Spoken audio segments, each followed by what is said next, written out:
Hi everyone! At Inlings, we create resources to help teachers and homeschooling parents in their classes, especially if you're online distance teaching. If that's something that interests you, hit the subscribe button. Today we have a PowerPoint game that teaches emotions. Children who understand the emotions they are feeling are better at regulating them. This fun interactive game will help children identify different emotions. The game is about two pirates who are on a treasure hunt. Arr! Whoever gets the treasure first wins the game.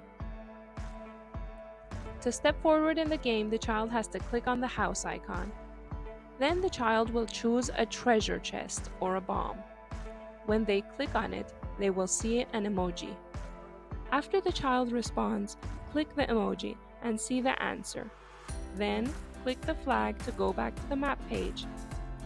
If the child had answered correctly, they can click their character to go forward. If they didn't, they can try again later.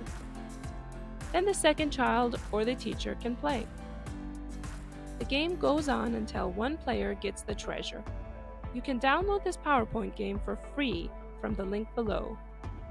Please don't forget to like and comment if you found this video useful.